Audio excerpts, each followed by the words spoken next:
Video like जरूर कर लीजिए और ऐसे वीडियो लगातार फ्री में पाने के लिए चैनल को तुरंत सब्सक्राइब कर लीजिए और बेल आइकन को जरूर टैप कर लीजिए ताकि आगे भी सारे वीडियो आपको मिलते रहे। यूट्यूब में फॉलो करते हैं तो प्लीज ये वाला फ्री टेलीग्राम चैनल जरूर ज्वाइन कर लीजिएगा। सारे नोटिफिकेशन सारे अपडेट यहीं पे आते हैं, ध्यान रखिएगा। नमस्कार दोस्तों, स्वागत है आपका स्टडी फॉर सिविल सर्विसेज में। SCS डेली क्विज में UPPCS prelims examination 2022, RO mains examination 2021 का, और अगर RO की वैकेंसी अगर कोई आती है उसके लिए भी हम क्विज करा रहे हैं। तो टॉप 50 की डेली क्विज आपको ये यहाँ पे जो ग्रुप का नाम आपको दिख रहा है SCS डेली क्विज, इसमें मिलती है। इस ग्रुप को अगर आपने नहीं ज्वाइन किया है तो डिस्क्रिप्शन बॉक्स में आपको इसका लिंक मिलेगा, आप उसको ज्वाइन करके डेली क्विजेज अटेम्प्ट कर सकते हैं। तो हम शुरू करेंगे आज के वीडियो में जो भी क्वेश्चन हमें देखने हैं। तो 2 जनवरी 2022 के क्वेश्चंस को हम स्टार्ट करते हैं क्वेश्चन नंबर 1 से। पहला प्रश्न है कि भारत और पाकिस्तान के बीच वर्ष 1960 में किस जल संधि पर हस्ताक्षर किए गए हैं। ठीक है, तो ईयर ध्यान रखिए 1960 में, और ये सिग्नेचर हुआ इंडस वाटर ट्रीटी पे। ठीक है, सिंधु नदी के। तो ऑप्शन हमारा सी यहाँ से करेक्ट हो जाएगा। जो प्रश्न सही होंगे देखिए उस पर क्लिक करने पे ग्रीन कलर होगा और ऐसे गुब्बारे फूटेंगे। ठीक है, अगला देखते हैं क्वेश्चन। पुरुष क्रिकेट विश्व कप 1983 के फाइनल में भारत ने किस क्रिकेट टीम को हराया था। ठीक है, तो अभी हाल ही में एक मूवी भी आई थी 83 करके, तो कहीं ना कहीं ये चीज़ें पूछी जा सकती हैं आपसे। तो फिलहाल इंडियन टीम ने जो वेस्ट इंडीज़ की टीम थी, है ना, उसको हराया था। तो ऑप्शन हमारा कौन सा करेक्ट हो जाएगा यहाँ से, बी वाला। अगला क्वेश्चन है कि निम्नलिखित में से किसे औरंगाबाद शहर का संस्थापक माना जाता है। ठीक है, तो जो औरंगाबाद शहर है उसके संस्थापक के रूप में जानते हैं मलिक अंबर को। तो ऑप्शन हमारा यहाँ से डी जो है ये करेक्ट हो जाएगा। अगला है कि सिने बार जो है किस धातु का अयस्क है। ठीक है, किस मेटल का, है ना, ओर है। तो ये है आपका मरकरी का। ऑप्शन हमारा बी यहाँ से करेक्ट हो जाएगा। इमेजिनरी होमलैंड्स नामक पुस्तक के लेखक कौन है। ठीक है, इनमें से तो फिलहाल इस पुस्तक के लेखक हैं सलमान रुश्दी। और जैसे कि सलमान रुश्दी की बुक्स हो गई, रस्किन बॉन्ड की बुक्स हो गई, है ना, ये सब काफ़ी एग्जाम्स में कई बार पूछ ली जाती हैं। तो इसके लिए ऑप्शन हम ये चूज़ कर लेंगे, ये करेक्ट हो जाएगा। पोनु योक्सी पुजारियों द्वारा अनुष्ठानिक नृत्यों के दौरान उपयोग किया जाने वाला तलवार जैसा वाद्य यंत्र। अब यहाँ पे देखिए स्टेट्स के नाम दिए हुए हैं, तो किस स्टेट से संबंधित है।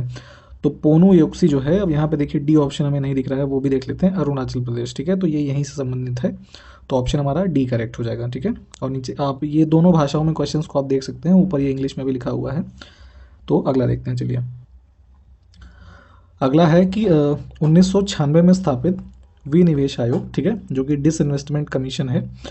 तो ये उद्योग मंत्रालय के अंदर एक डिपार्टमेंट ऑफ जो पब्लिक एंटरप्राइज है ना, उसके अंदर में इस्टेब्लिश हुआ। तो इसके अध्यक्ष उस टाइम पे कौन थे। ठीक है, आपसे ये पूछा जा रहा है। तो इनका नाम था GV Ramakrishna. Option D correct हो जाएगा। ठीक है, ईयर ध्यान दीजिएगा। डिसइन्वेस्टमेंट कमीशन जो अभी मॉडर्न टाइम्स में आप देखते हैं, जिसमें कंपनी जो गवर्नमेंट कंपनीज उसके स्टेक वगैरह सेल किए जाते हैं, तो इसके जो अध्यक्ष थे GV Ramakrishna. Option D. Saryu नदी के तट पर बसे शहर की पहचान करनी है, तो उत्तर प्रदेश के अंदर अयोध्या देखेंगे आप। ठीक है, तो ये सरयू नदी के किनारे स्थित है। ऑप्शन डी करेक्ट हो जाएगा। अगला देखें, बाल्चो और सोपोर्टिल, है ना, ये किस राज्य के पारंपरिक पाक व्यंजन है। ठीक है, तो ये जो प्रॉन और ये पॉर्क वगैरह की चीज़ें होती हैं वहाँ पे गोवा में इसको, है ना, काफ़ी प्रचलित है, खाते हैं। तो ऑप्शन हमारा सी करेक्ट हो जाएगा।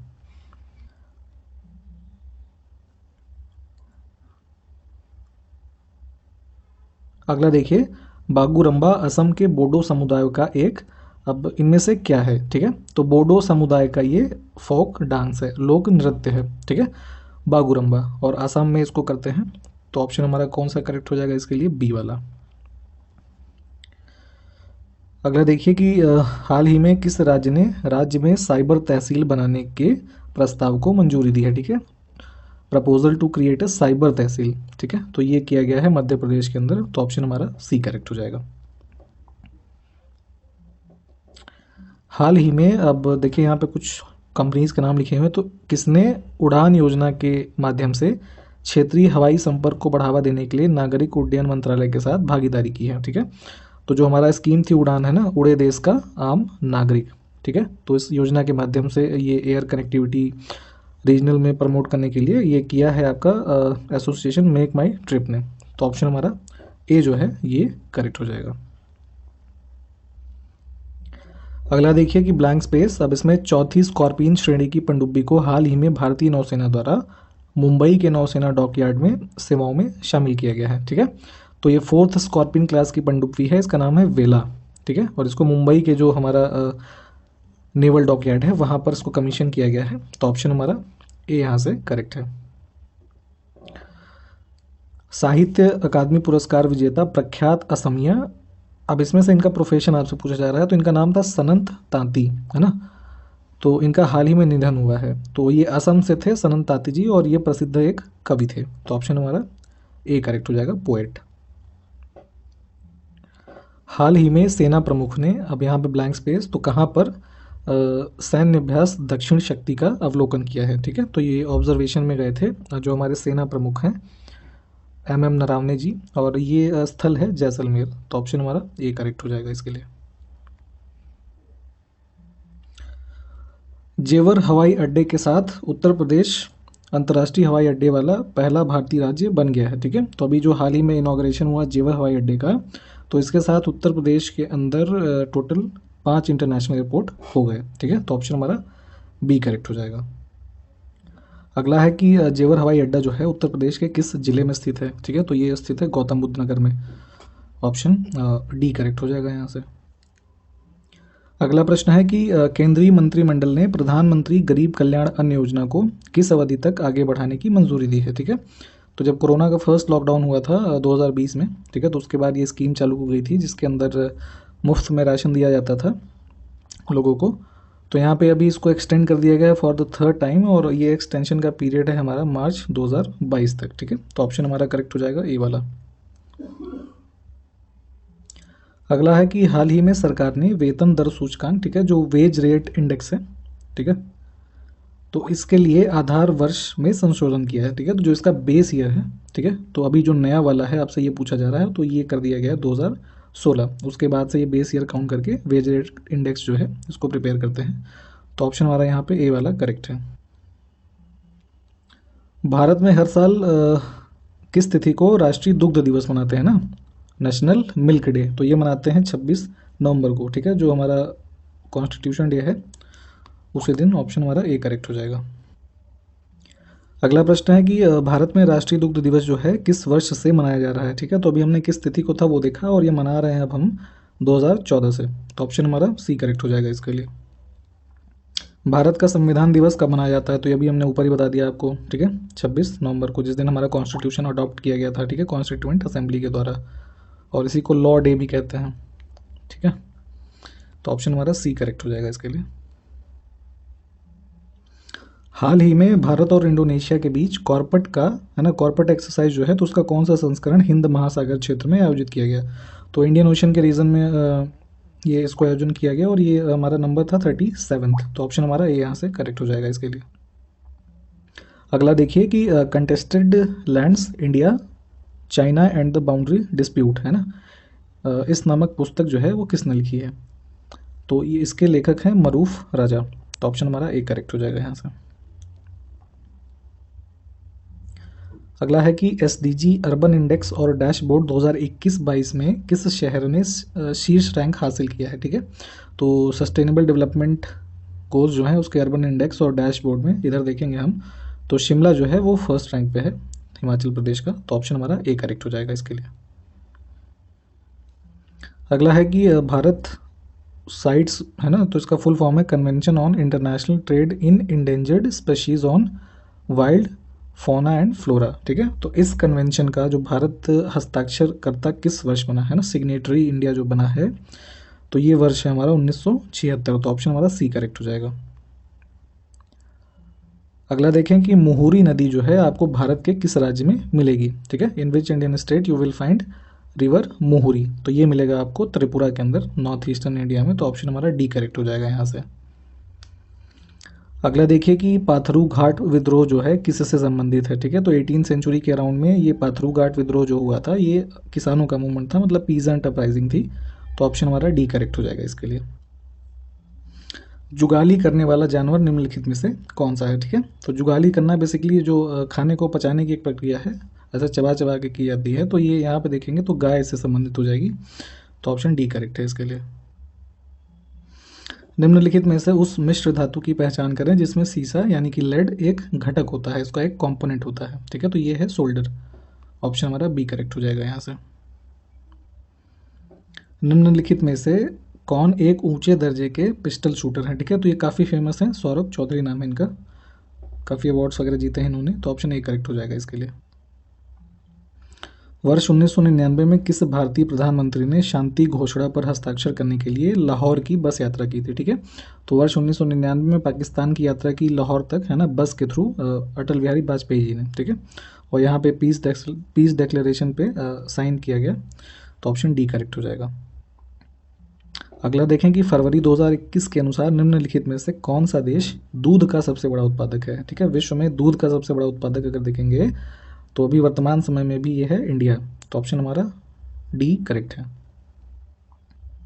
अगला देखें कि वर्ष 2019 के लिए 141 देशों के विश्व आर्थिक मंच के वैश्विक प्रतिस्पर्धात्मकता सूचकांक में भारत का स्थान कौन सा था, ठीक है। तो वर्ल्ड इकोनॉमिक फोरम ने जो निकाला ग्लोबल कॉम्पिटिटिवनेस इंडेक्स में, तो टोटल 141 कंट्रीज में, जो लास्ट टाइम ये 2019 में ही पब्लिश हुआ था, तो वहाँ पे भारत की जो रैंक थी वो 68 थी, ठीक है। तो ऑप्शन हमारा ए करेक्ट हो जाएगा इसके लिए। अगला देखेंगे कि निम्नलिखित में से किसका एक परिरक्षक के रूप में उपयोग किया जाता है ना, यूज्ड एज अ प्रिजर्वेटिव, है ना। तो खाने पीने की चीज़ों को एज अ प्रिजर्वेशन में उसको रखने के लिए यहाँ पे NaCl यानी कि सोडियम क्लोराइड का हम यूज़ करते हैं। तो ऑप्शन हमारा डी करेक्ट हो जाएगा।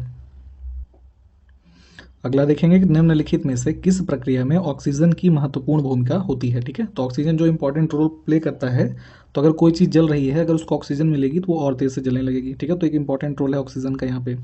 और फिर देखेंगे अगर डीके ऑफ डेड मेटल्स, है ना, कोई भी मृत वस्तुओं का क्षय होना है, तो ऑक्सीजन अगर उसको उपलब्ध है तो वो काफ़ी जल्दी होने लगता है, उसके लिए भी काफ़ी इंपॉर्टेंट। फोटोसिंथेसिस के लिए यहाँ पे देखेंगे तो ये इंपॉर्टेंस नहीं रखता, चूँकि इसमें ऑक्सीजन का एक्सक्रीशन होता है, पौधे ऑक्सीजन छोड़ते हैं, तो उसके लिए कार्बन डाइऑक्साइड उनके लिए इंपॉर्टेंट है।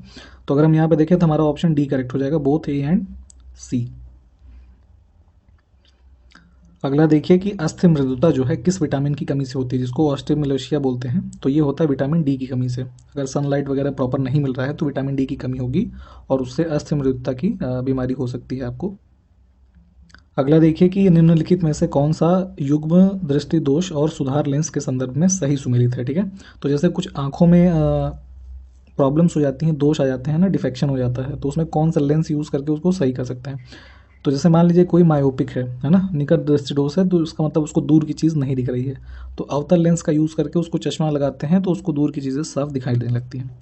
तो ये वाला हमारा ठीक है। फिर हाइपरमेट्रोपिया है, ठीक है, दूर दृष्टि दोष, तो उसको पास की चीज़ नहीं दिख रही है, तो उसमें उत्तल लेंस का यूज़ करते हैं, कॉन्वेक्स लेंस का, ठीक है। तो ये भी करेक्ट है।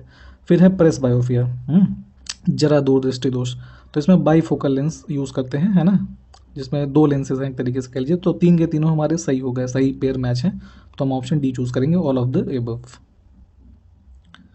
अगला है कि कुनैन निम्नलिखित में से किस भाग से प्राप्त होता है, ठीक है। तो जैसे पेड़ का जो हमारा छाल है ना, बार्क, ये कुनैन को उससे निकालते हैं, तो ऑप्शन हमारा ए करेक्ट हो जाएगा। आप हमें कमेंट करके ये बताइए कि कुनैन का यूज़ क्या होता है, ठीक है, किस चीज़ के लिए यूज़ करते हैं कुनैन। अगला है कि एंगस्ट्रॉम इज, है ना, एंगस्ट्रॉम क्या होता है, ठीक है। तो एंगस्ट्रॉम होता है प्रकाश की तरंग दैर्ध्य की इकाई, unit of wavelength of light. Option C correct हो जाएगा हमारा। अगला देखें कि एक बैरल तेल लगभग किसके बराबर होता है, ठीक है। तो जैसे आपने न्यूज़ वगैरह में देखा होगा कि वहाँ पे इंटरनेशनल ट्रेड में ऑयल का जो एक्सपोर्ट इंपोर्ट होता है वो बैरल के रूप में होता है। तो एक बैरल जो है कह लीजिए तो उसके अंदर लगभग 159 लीटर्स होते हैं। तो ऑप्शन हमारा बी करेक्ट हो जाएगा इसके लिए। अगला देखिए कि वॉशिंग मशीन का मतलब किस सिद्धांत पर कार्य करता है, ठीक है। तो जो हमारा सेंट्रीफ्यूगेशन का कॉन्सेप्ट है, जो ये गोल गोल घूम रहा है ना, तो इसको सेंट्रीफ्यूगेशन बोलते हैं। तो ऑप्शन हमारा ए करेक्ट हो जाएगा। अगला देखिए कि जब प्रकाश एक माध्यम से दूसरे माध्यम में जाता है तो निम्न में से कौन सा परिवर्तित नहीं होता है।